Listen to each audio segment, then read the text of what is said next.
Okay, well, I'm so excited. Hi. Welcome back. I feel like fall is like upon us. It was like 70 degrees this morning. Oh my gosh. It was the weather. Glorious. Yes. Fake fall is upon us. But this is our first. We have been kind of off all summer. Yeah, so y'all don't know it, but we haven't podcast for 3 months at least. Yes. We have a new set in case you're watching on YouTube. Which tell us in the comments. We want to know. We gave ourselves a little extra color back here, which we're excited about. But I think the main thing, Karen, is like, for me, like as we look at the last 3 to 4 years of doing the podcast and just Father's House being out and about, I mean, it is somehow by the miracle of Jesus still going strong. And women are doing Father's House and we're doing Father's House still. And I would never, it's funny. Remember I texted you, I've been looking back. So 8 years ago, y'all, we started in Rachel's house and we kind of created our own Bible study. We weren't really intending to, but we called it Big House, Big Living was the first iteration of what became Father's House. And, it was just kind of one of those things where we were like, well, let's teach what's on our heart, like the things that have been most catalytic for us as God has taken us on what we call really our grace journey, our grace awakening, because you've heard Rachel and I both talk about how we really were raised, or had like a more legalistic, check the box faith. And then God really awakened our hearts to what we call the more, awakened our hearts to, this thing of, I think for me, Rachel, it's like this has been resonating in my head lately. If your gospel has taken you to Jesus, but it hasn't taken you to the Father, it hasn't taken you far enough. Oh, that's good. And because I think for so many of us, our first introduction in the gospel is Jesus died for your sins. And you're so excited about that. You're so grateful to Jesus. But then Father God's kind of left somewhere off in the distance, up sitting on a big throne, observing us from afar. We relate to Jesus, but we don't relate to the Father. And yet Jesus is the one that says, I'm going to my God and your God, my Father and your Father, so you can be with us, not just with me, but with the Father. So Jesus's gospel was, I want to take you to the Father. I want you to know who he is. Yeah. And so anyways, y'all, so that's how we just began to kind of teach and have our own revelations. Really, so much was going on of our own revelations of the goodness of God, what the gospel of grace. Yeah, all the gifts. And so finally we got to the iteration of filming, never thought we would, filming what became Father's House. During COVID, still going strong. Yeah. I would love to know, like, looking back now, Rachel, like, 8 years ago, how even like post Father's House, what has he been shifting in you? Like what, you know what I'm saying? Like, what almost is new for you as we've rolled this out and walked it out? I think for me with Father's House in particular and just life in general, I think I'm much more in the moments of my life. And the older I get, the older Rod gets, I'm frankly, the more people that we lose around us too. I mean, I think I feel like every year is a sobering moment. Yeah. And I hate that on some level. And then it's this beautiful thing. Like I was, just on a trip this weekend and we had this dinner on Saturday night and I sat around that table and thought, this is exactly what heaven will be like. Because of what? Well, just the conversation. You know how like so many dinners are just random conversations about nothing, shallow, right? But what'd you do? Where'd you go? Yeah, and there's nothing wrong with everybody it. talking over, and it's loud in a restaurant, and you're like, I'm too old for this. Oh my gosh! I mean, it's so sad. I'm like, do I need time for bed? Do I need a hearing aid? What is happening here? And so, and then everybody was, individually sharing something, and I just thought, this is church. Yeah, I think a couple of things. My view of church has changed and what church is. COVID blew that up. And I still feel like that, I hate to say it, but we're in a rebuilding season of what that looks like and what that looks like for our family. I mean, we're, 1 year out from being empty nesters, and what's our role in, the go-to drive to on Sunday morning church? Yeah. Like, what does our role look like? Because we're in ministry every day. It's bizarre. It is. When you're ministry people, and then, Rod's retired, so he's doing like a regular job now. Yeah. I mean, working for himself, so it's not really a regular job. But at the same time, like, our lives have just shifted really dramatically since we started Father's House. Yeah. I mean, I'm not running Be Still. I'm running Never Alone. It's just like, but I think the theme is that pray bigger prayers. If it doesn't scare me, I'm probably not doing it right, because I can do it. I love that. Right? I mean, if I can do it, it's probably not the right thing to do. Yeah. And we're highly capable people. Yeah. I mean, at the end of the day, like, and God speaks to us and we hear from him, but I'm really, and honestly, I have been camped out in Proverbs about paying attention. In fact, I just wrote a blog about this, because and 125 times in scripture, it says, pay attention. Wow. And I had a dream, heed this, but specifically pay attention is 125 times. And I had a dream about a month ago. We've talked about this for my daughter going to school. And I don't want to miss these things, right, Karen. You don't want to miss them. And so I think I'm paying more attention. My view of the church has changed. And I mean, I really am trying to push myself to dream bigger, because I feel like we have a mandate on our lives on some level to show and help encourage people to participate in the kingdom. Yeah, not just their own not little lives, but it's just not about us. Yeah. That's the other thing. It's not about you and me. It's not about There's More. It's not about Father's House. Like, there's something so much bigger than all of us going on. And I think once you get a hold of that, you can't unknow it. Yeah. There's so much we can't unknow. What about you? Well, it's funny, because listening to you talk, and I had texted you a few days ago about this, like the difference between Rachel and I were 11 years difference. And so, since we started the podcast, since we did Father's House, I've now got both kids out of college. I can't even believe my youngest is now 4 years out of college. Cade was in high school. Yeah. He literally has been out of college as long as he was in college. I just can't even get over it. I have a grandchild now. I have a mom that is ailing, lost to dad. Yeah. So I have really been in just the transitional season of life that's very marked by just huge changes. Mm-hmm.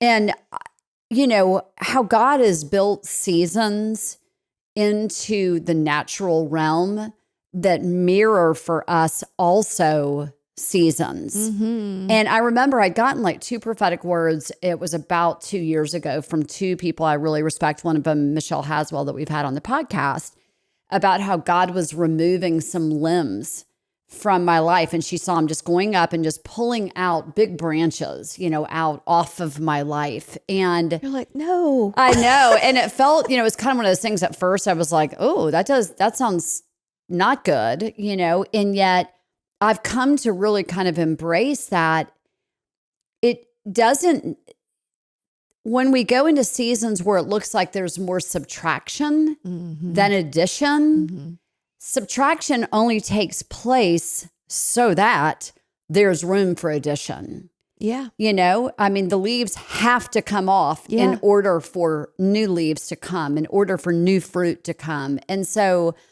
I think that in those seasons, like everybody goes through those kind of winter seasons of the soul. And, for me, a lot of burnout of just sheer exhaustion, a lot of that coming from mental and emotional exhaustion of just things that we've been through.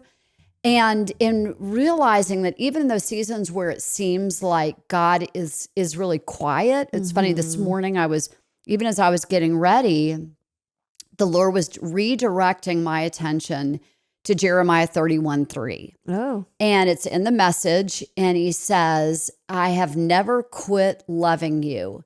Never could, never will. And I love the way the Message says that. And so I just felt this need to like ask, well, what was the context for that? And ChatGPT, by the way, has become my singular best new friend. I'm sorry. And of course you were like, what's the context for that? The rest of us were just like, that's amazing, Lord. Thank you. And it was a season where it was like right in the middle of one of Israel's hardest seasons where they were going into exile.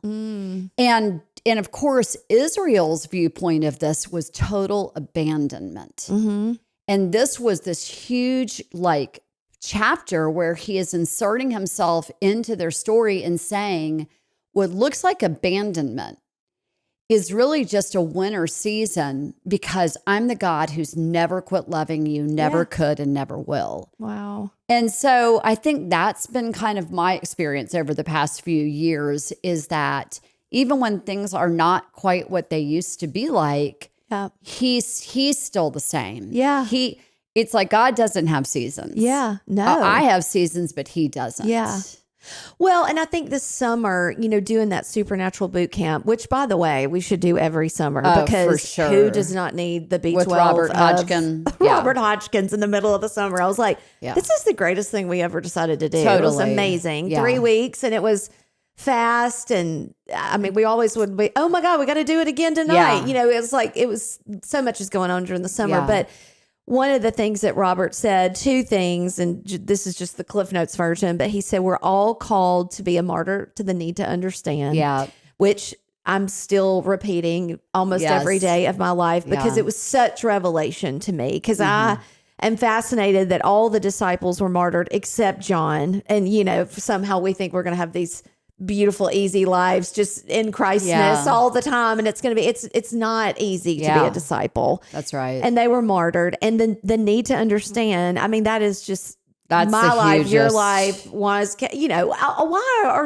why is life hard? Golly. Yeah. And it's just die to that. Like if you just don't get the benefit of understanding that. And we have to be okay with that. And the more you're okay with the mystery, the more freedom you're going to experience, which was the revelation of spring 2025. But anyway, we're not talking about that. And then the other thing that Robert said that I just absolutely loved is that, the facts are what the facts are, but the truth is what the truth is. And y'all, I cannot think, we've just, had a prayer team member get a really hard diagnosis and things like that just upset my apple cart. Really upset hers when she's, over here giving her life for the kingdom. Yeah. But the facts are that, yes, she got a diagnosis, but the truth is she's already healed. Yeah. And so how did that, what did you take away from Robert? Oh my gosh. I feel like we're like, catch up with us on our summer. Yeah, that was for me. The key takeaway from Robert's thing was we don't deny the facts. Right. We just dethrone the facts. And I had definitely gotten myself, there's an ongoing thing, a fatigue challenge that I've had that I had exalted, quite honestly. It was the one thing that I couldn't haven't seemed to be able to quite get over, get healed from, whatever. And quite honestly, stopped asking for prayer for it. I don't know about you, if you've ever been to a place where it's like, you're like, I'm just going to, that's that thing. And I don't want to talk about it anymore. I'm beating the dead horse. Right. And it really, I had put fatigue on, it was sitting on the same platform as Jesus, as though somehow or another they were, he couldn't, it was just like, there was no competition between the two. I don't even know how to say it other than, I had enthroned fatigue like something that was just going to always be there in my life. It was the dominion. It had dominion. It did have dominion. Totally. I gave it rulership by my mental assent to the fact that this is just something I'm going to have to live with. And so I think the dethroning what is a fact, because obviously there's things that are facts about our existence, but that's exactly the nature of faith. Faith is seeing what's not in this, seeing what's in the unseen realm, and then seeing it as as though it is in this realm at the same time. And it's yours. And as though it's mine. Yeah. Yeah. And man, I go back to, sorry, I'm a little bit all over the board, but I go back to, so from time to time, I have this gal, the good friend of ours, Beth Locker, come over and do these things called a closet edit, where she just goes into my closet, cleans stuff out, and suddenly like you have less clothes, but you have more outfits because suddenly you can see what you have. Yeah. So I had called her up one day. I was really excited. I had found this black blazer that I was pretty sure I needed.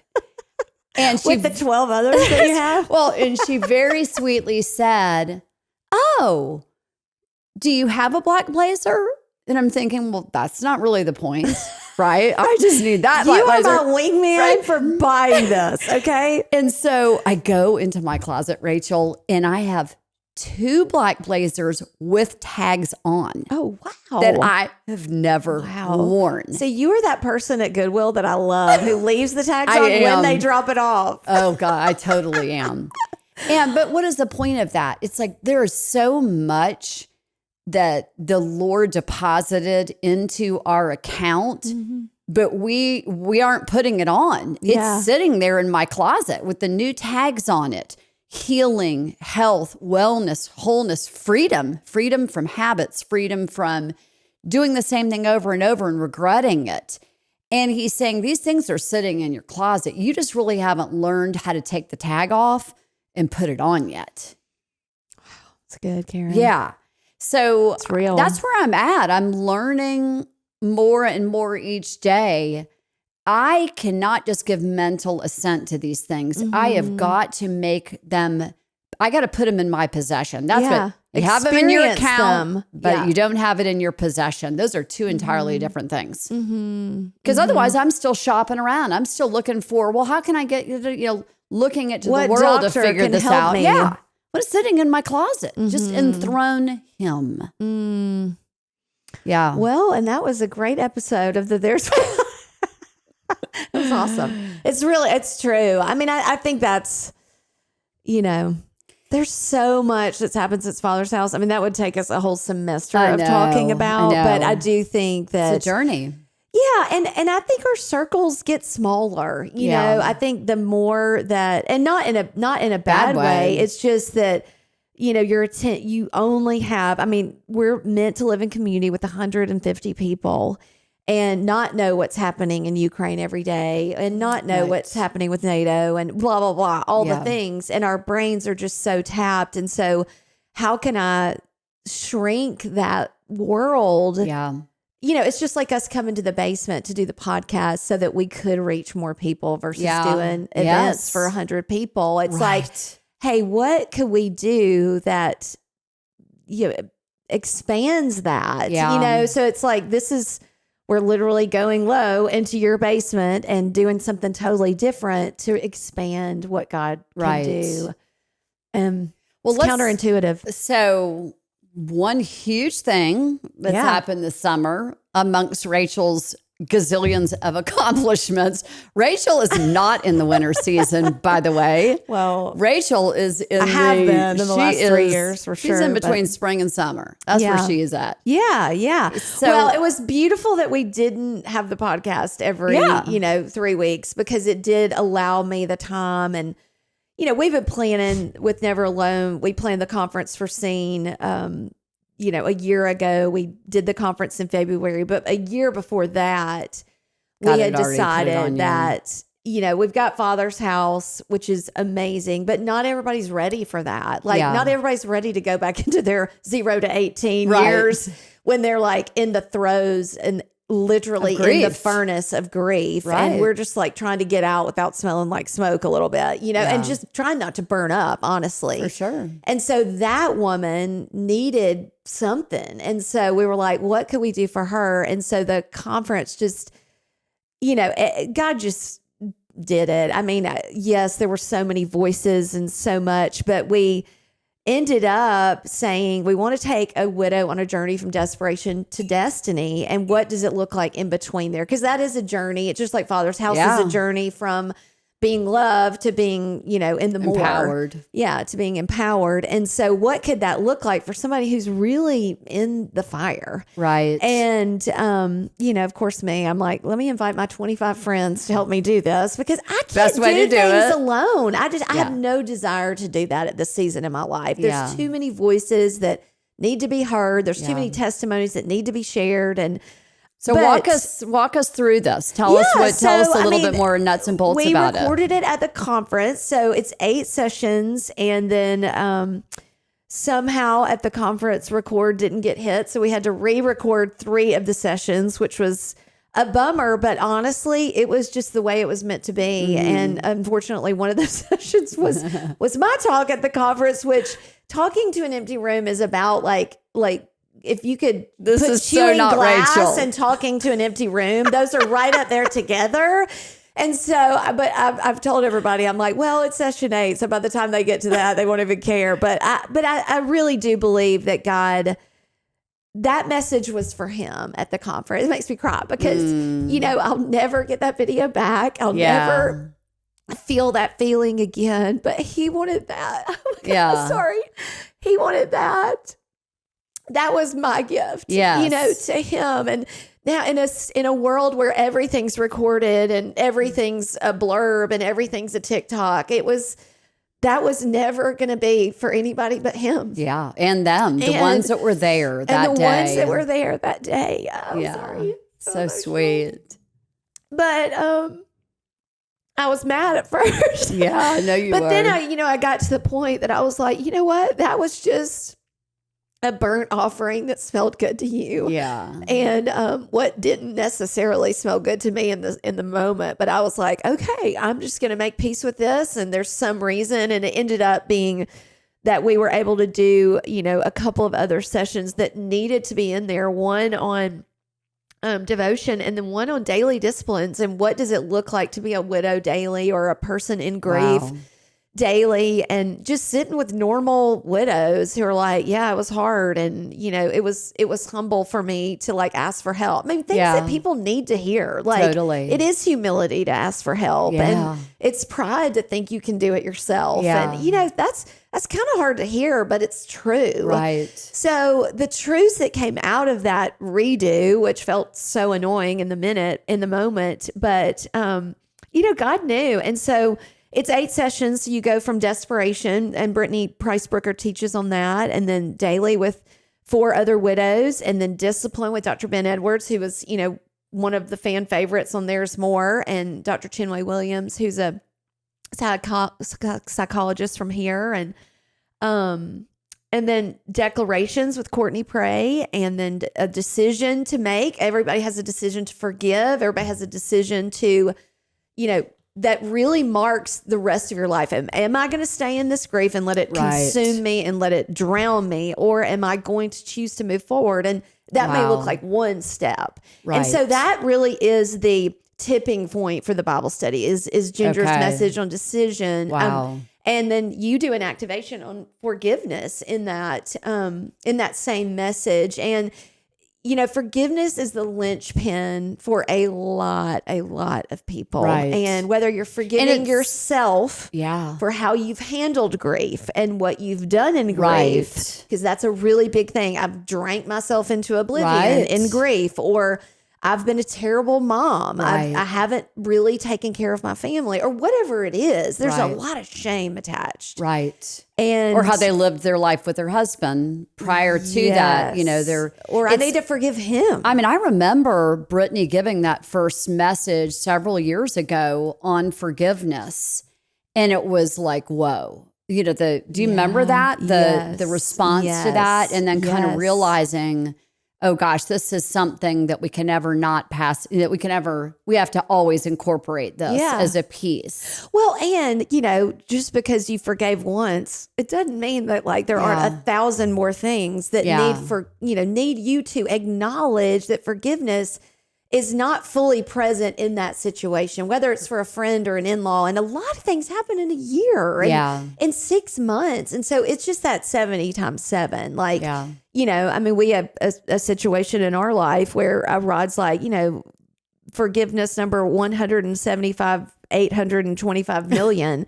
You know, it's just a hard, it's just a hard situation. What number was that? It's drenched. You need it to be drenched in it. Yeah. And so, and then we talk about, you know, devotion. And then I conclude with a message on Mary and how, you know, at the end of the day, Mary was a widow at the wedding at Cana, and she was the catalyst for the first miracle. And I really believe that had she not noticed, had she not perceived what she perceived and been aware, like a, you know, like a mom, I mean, I hate to say it, but we're so aware of things a lot of times. And, you know, there she was. She could have been bitter Betty at that wedding. Joseph isn't with me. I had to come to this family event. And, you know, how many family events do you have to come to after a divorce or after, you know, a significant life change, and you press in and you see the need, and then you really resource what you know he can do. Yeah. She knew he could do it. Right. And she called it out in him. And there's a part of me that just, you know, what I call out in my children, even though they may not be ready for, I have a very unique place in their life to do that. And we all have that. Yeah. And it's just sweet. It is. I love it. What is wrong with me? No, it's incredible. I mean, a widow, and it was something about when you said that, I heard a widow at a wedding. I remember my girlfriend, Kim Michelle, her son got married shortly after her husband passed away. And I remember going to that wedding and her choosing joy, her choosing to be present to Christian's wedding, her choosing, she wanted to get on that dance floor and dance. And I just remember what a sacred, I remember it so well. Kim's going to listen to this.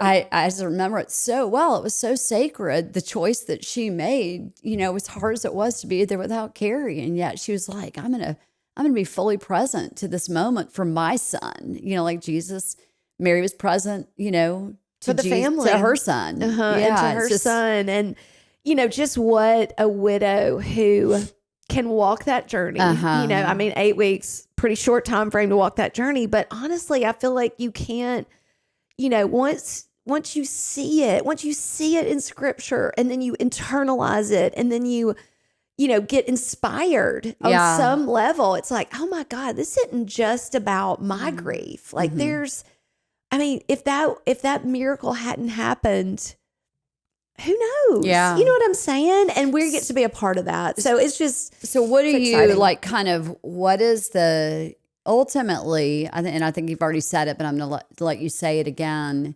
What is the goal for, how do you see a woman, she starts her journey and feels largely unseen. Oh yeah. You know, like I'm you know, I'm the widow, because we hear the stories over and over how much they begin to get left out. Oh yeah. The circles you were in, you no longer are in. You're not getting invited on the vacations or to the, you know, the dinner parties and things like that.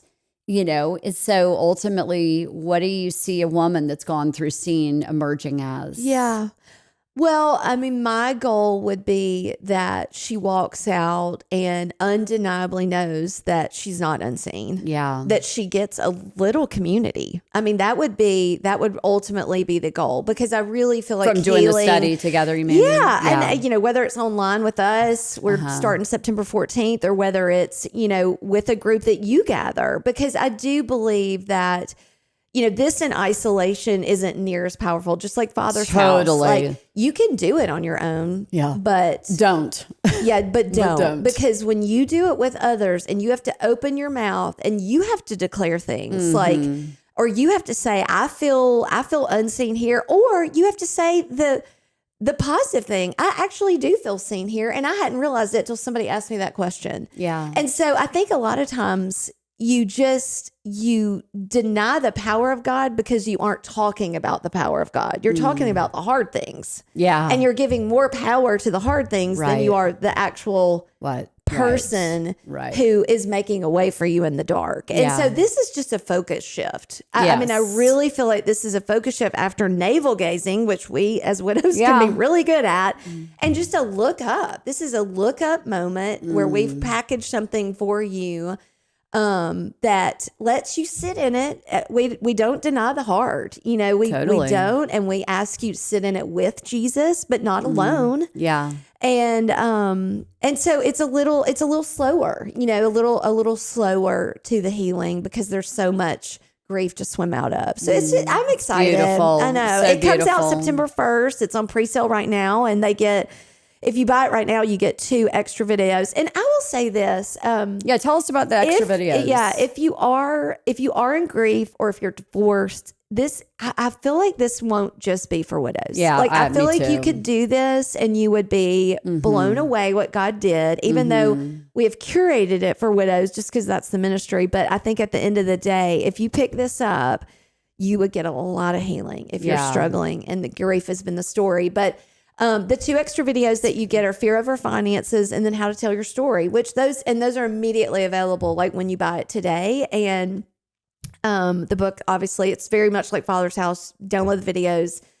You get everything you need in that package, but you can get the book on Amazon. So it's so awesome. exciting. I know. I'm so proud of you guys. I mean, a lot of work. And I think for me, I just so love that it's all these different voices. Yeah, me too. Because like all of us, the reason we have a group of friends is because each friend is bringing a different flavor and a different voice and a different gift to you, just like you are to them. Yeah. And so it's 19 different voices. So it's 7 testimonies and then 7 teachings. But within that, there's multiple people in some of the teachings. So it's just, the testimonies are absolutely gold. I mean, sweet Mary Hinkle in there talking about her, being divorced and then she was widowed, and that testimony is probably the sweetest one in the entire thing. Wow. Just how she she just shout sits out with to the Lord. Mary. I know. It's all about the Marys. I know. It's so sweet. So anyway, incredible. September 1st, and pre-sale is available now. So super exciting. So thanks for asking. Yeah, that's incredible. That's incredible. Well, y'all, this is like a fun little catch up. I know it is. It is. We'll try and do this more often, get Karen to teach a little bit more. I told her, I was like, I'm just going to ask you questions and let you just roll off to the camera. And Rachel gets big old long texts from me on atonement theory. So that's coming to you next. It's coming. But we love y'all. Thank you so much for listening. There's more. And hey, listen, send in your ideas, your thoughts. Recommendations. What do you want to hear? Yes. Like, would you like for us to do more of just us? I think that is something we're toying around with. But yeah, we would love to hear from you. So blessings. Love y'all so much.